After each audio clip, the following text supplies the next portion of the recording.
starting off kind of where Mickey left off, when I was covering the convergence of coal and fracking down in the resource colony known as West Virginia, I met a retired coal miner named Terry Steele. And when I walked in, he looks me up and down and he goes, it was me and a couple of colleagues, and he goes, "Are y'all liberals?" And I don't like that word. And we just said, nope. But let's just say we're on the side of the worker and not the coal baron. And he laughed and he goes, "Well, I'm guessing whatever y'all are is a word I've never heard before." And we just said, you know what, that's cool. We'll leave it there. And we just carried on and became good friends. And much like the hills and hollers of West Virginia, East Palestine, Ohio is still and will be for decades to come poisoned, cast aside, and forgotten, both by their elected officials and the corporate media who parrot those lies and empty promises. When corporate media did cover East Palestine, it was, as corporate media is known to do, it was extractive and shallow. It was disinterested in the root causes or legitimate solutions, totally disinterested in the people, very ready to sacrifice them in this sacrifice zone for the cause of a byline. As I.F. Stone pointed out, the fault I find with most American newspapers is not the absence of dissent, it's the absence of news. Max and Steve represent the presence of that news, the real news, if you will. In their collaborative work, the short documentary Trainwreck in Trump Country, Partisan Politics hasn't helped East Palestine, Ohio. Maximillian Alvarez is the editor-in-chief at the Real News Network, and Steve Mellon is a photojournalist and writer for the Pittsburgh Post-Gazette, but has been reporting without pay for the Pittsburgh Union Progress, the alternative newspaper that Post-Gazette workers have been producing on their own while they've been on strike for the last 2 years. So I think it's quite clear that these folks are on the side of the people, not the coal barons or the train barons, as the case may be here. The work that Max and Steve have done highlights not only the aftermath of the horrific and totally avoidable train derailment in East Palestine, but just as importantly, it highlights what we say in mutual organizing, that the system does not keep us safe, we keep us safe. And we have far more in common with each other than any of us has in common with our so-called leaders.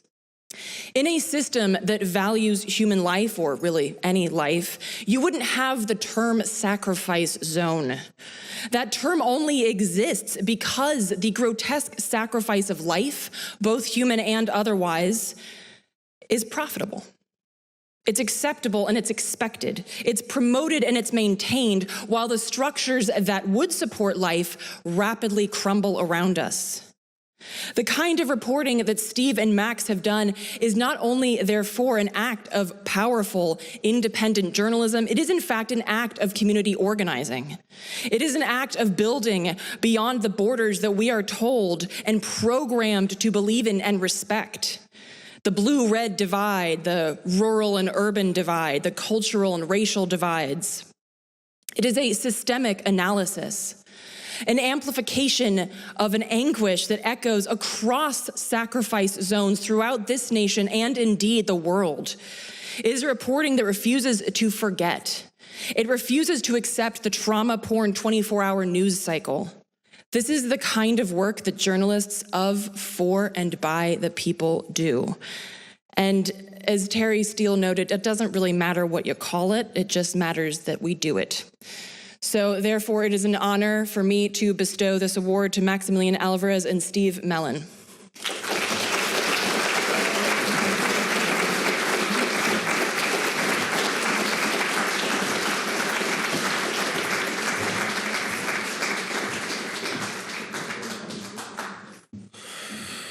Oh my God, thank you so much, Ellen.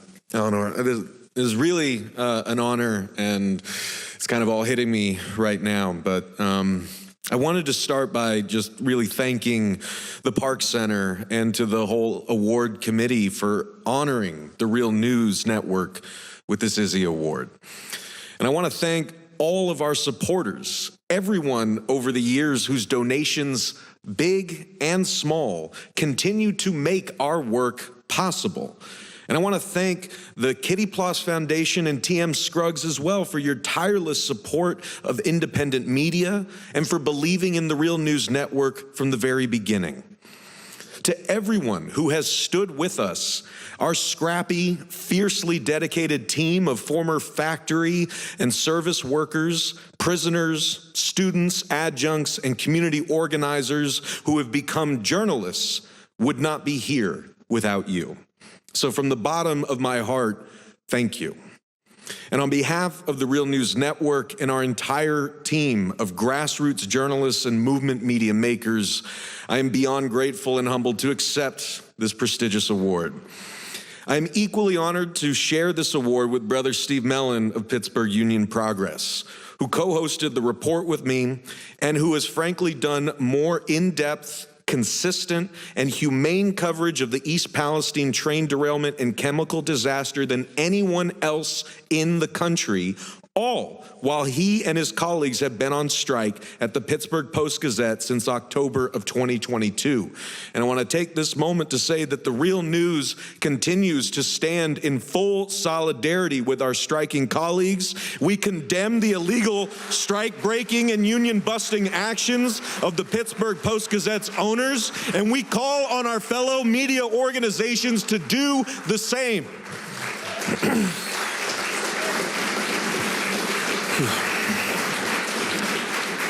And of course, and most especially, I want to thank the people of East Palestine for opening your hearts and homes to me, to Steve, and filmmaker Mike Bolanek, and for trusting us to share your stories with the world. We will not forget about you, and we won't stop reporting until you get justice. And I can assure you all here that we are a long, long way off from that. I have to take this opportunity to reiterate the same plea I've been making for 2 years now. Please don't forget about East Palestine. Don't look away. Don't give up on these people, as so many politicians and pundits and unaffected members of the public have. None of these residents did anything to deserve this nightmare. They did not cause it. Yet they are the ones paying the unimaginable price for the corporate and Wall Street greed and government negligence that did. They are working people just like you and me. They are our neighbors, and their lives and community will never be what they were before February 3rd, 2023. They are still sick, still worried about the chemicals accumulating in their bodies and the bodies of their children, still being lied to, gaslit, and abandoned by the company Norfolk Southern and by their own government. Still traumatized and financially devastated from the avoidable catastrophe, and they desperately need help. So please, I beg you, help them. Share their stories everywhere you can. Hold their poisoners accountable for their crimes. Use your voice to advance residents' demands that a federal disaster declaration be issued for East Palestine, which neither the Trump nor the Biden administration has done. And break the cages in your hearts and on your eyes that keep you from seeing the human beings behind these headlines and how much more we have in common with each other than corporate media and corporate politicians would have us believe. This is not a red state or blue state problem. This is a working class problem. As veteran railroad worker Matt Weaver told me after the East Palestine derailment, these long, heavy, understaffed, underinspected bomb trains loaded with toxic materials are blasting past our houses and our kids' t-ball games. They are not passing through the gated communities of the rich. This is about the great many of us who toil to make a living versus the power and profit-hoarding few who take, exploit, and destroy the foundations for life itself. And it's not just happening to the chemically poisoned residents living in and around East Palestine. This life-destroying scourge is coming for all of us. That is what I've learned from interviewing working-class residents living, working, and fighting for justice in America's so-called sacrifice zones. from communities like East Palestine to communities throughout South Baltimore that have been poisoned for generations by rail giant CSX transportation and dozens of other toxic polluters concentrated in their part of the city, to residents of Western North Carolina whose lives and towns were devastated by Hurricane Helene, devastation that was made worse by the effects of mountaintop removal, to residents living near Conyers, Georgia, who have been affected by the nightmare-inducing chemical fire at the biolab facility in September, to rural and urban communities poisoned by industrial animal farming, toxic landfills, oil spills, PFAS in the water, petrochemical plant exhaust, etc., etc. These are not statistical outliers. This shit is happening all over the place. And this is what is in store for most of us if the corporate monsters, corporate politicians, and Wall Street vampires poisoning our communities are not stopped. And it's going to have to be us, the ones in the path of all this reckless and preventable destruction, working people fighting as one, who are going to stop them. And if we don't, our future will look a lot like East Palestine looks today. Now, what I've also learned doing this reporting is that reporting in the traditional sense is not enough to get us there. Our conceit as journalists is that our ultimate job is to inform the uninformed. But in the year of our Lord 2025, I submit to you that the great crisis we face is not a population lacking in available information, but a population immobilized by too much information and lacking in power to do something with it to change the outcome. And that doesn't just mean telling the stories differently to rouse people out of apathy and providing answers in our reporting to the question, what can I do to help? It is that too, but it also means going further and actually using ourselves and our platforms to connect people who weren't connected before. That is what happened. That's how this documentary came to be. I connected with Steve through my podcast, reporting on his strike. He connected me to folks in East Palestine who he reported on, and then we went down there together and it kept snowballing, right? I also interviewed railroad workers and East Palestine residents together. And I said, why aren't you guys talking to each other? You're fighting the same company. And then they started talking to each other and organizing. We got people from different sacrifice zones on the same panels, in the same spaces. In East Palestine, South Baltimore, West Virginia, we are bringing people together using our connections and our place as journalists who are well placed to facilitate those connections. So this is what I think doing more means. It means collaborating too with each other so we can carry out our missions in the most impactful ways and better serve and empower the public. Again, that's how this report itself was produced. That is why The Real News is among the founding members of the Movement Media Alliance. All the work that we are doing together is a testament to the fact that with collaboration, we can make together what none of us could do on our own.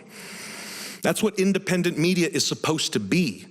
The whole point is that we aren't ruled by the same corporate prerogatives and professional realities that Steve talks about in our report.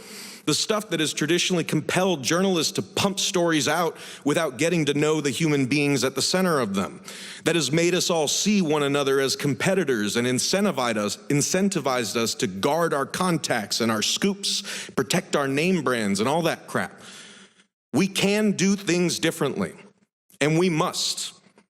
History is calling our number, and we need to answer. We're not just here to keep people better informed about the world as it burns around them. We are here to help them see that they are the ones who are going to save it. And everything we do as journalists and storytellers and as independent organizations of independent thinkers bound by stated missions to serve the people, not the powerful, everything we do should be driven towards empowering people to do that. That is our charge. That is the work that we are here to do, and brothers and sisters, we've got our work cut out for us. And we've got a world to save, and we've got no time to waste. So I will see you there on the front lines, and it is truly an honor to be in this struggle with you. Thank you.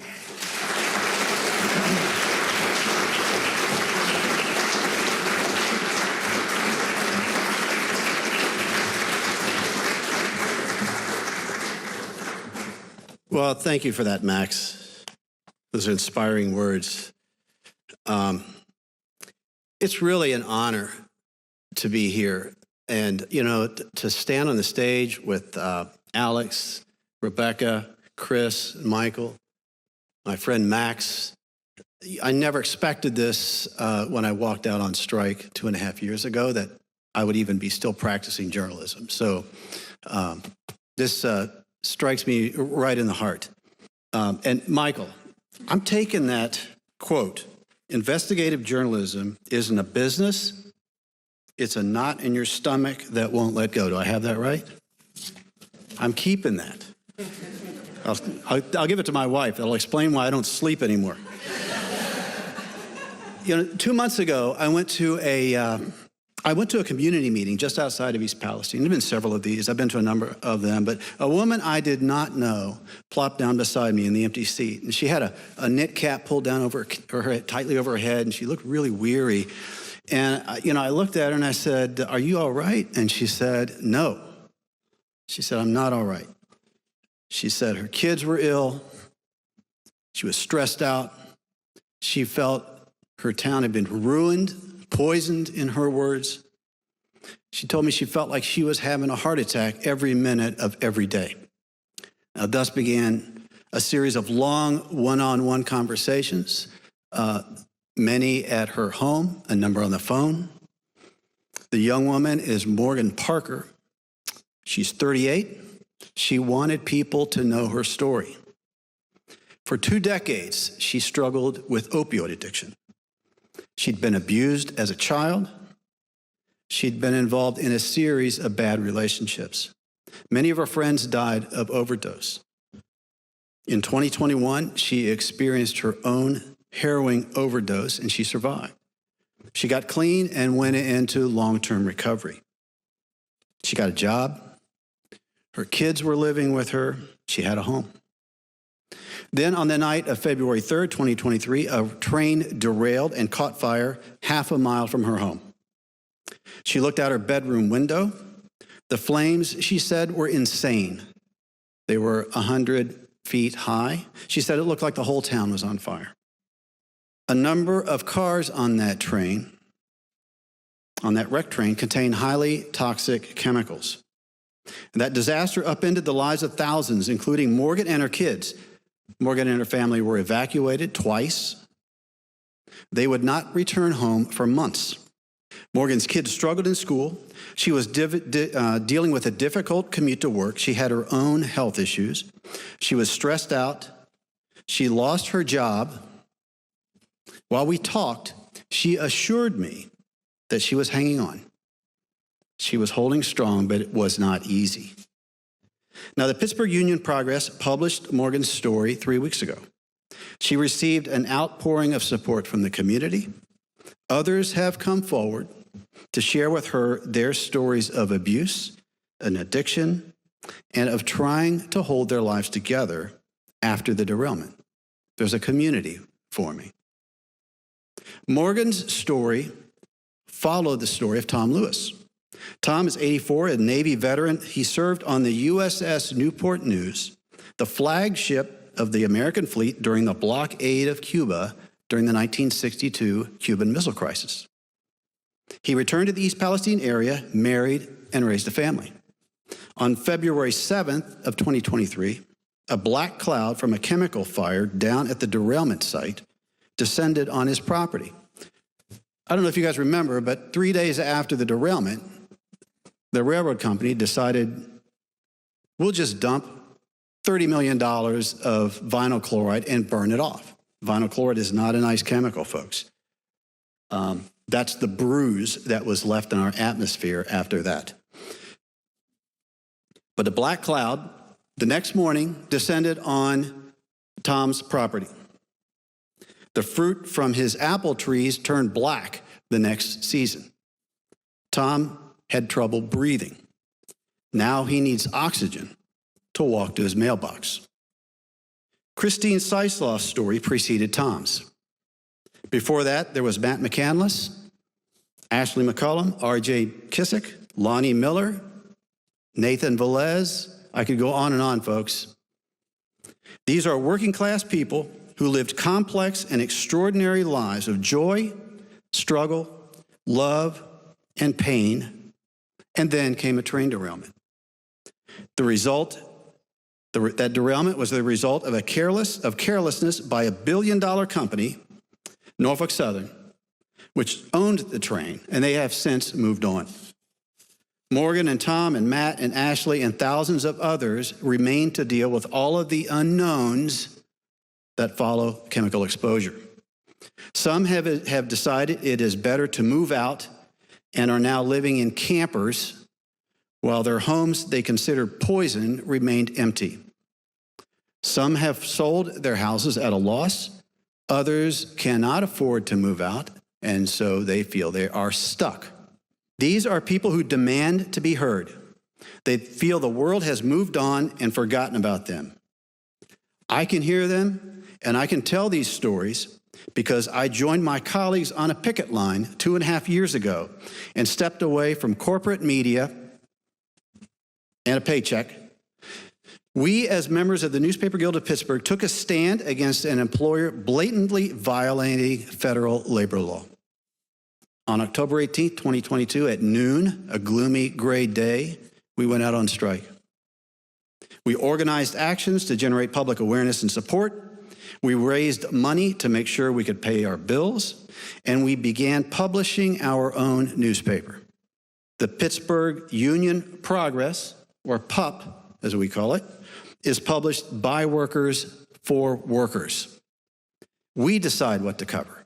Not a publisher worrying about shareholder value, not a hedge fund manager. We're community-based. Any ad revenue or donations that come into PUP go to the strike fund and help pay strikers' bills. PUP exists to tell the stories of working class people, whether they're folks dealing with the fallout of a chemical derailment, or nurses, or baristas, or university employees organizing their workplaces, or electricians organizing a strike, or members of the immigrant, or minority, or LGBTQ, or disability communities pushing back against people trying to strip them of their humanity and their rights. We're seeing grassroots organizing in the East Palestine area. Residents are coming together to gather, to share information, to support each other, to push back against those who would prefer that the residents of East Palestine just quietly go away.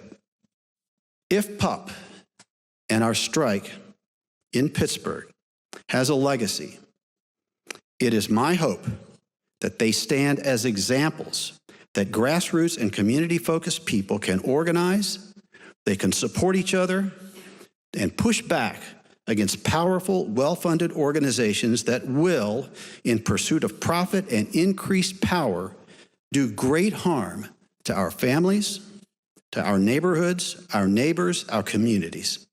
Such resistance is not only possible, it is necessary.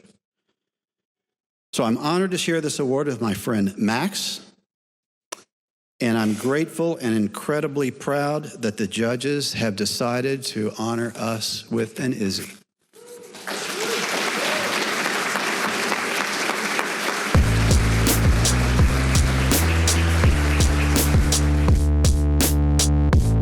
And my face you no longer see. I live on, yes, I live on. Wherever we go, we are going to roll the Union on the song. I live on, yes, I live on. Wherever hungry are we. Just as hungry can be. The song, I live on, yes, I live on. Where mean things are happening in this land, it's read a song. I live on, yes, I live on. Wherever the book mean things are happening in this land is read, I live on, yes, I live on. Wherever the videotape of me is shown, I live on, yes, I live on. If I have help to make this a better world to live in, I'll live on, yes, I'll live on. When my body is silent and in some lonesome grave, I'll live on.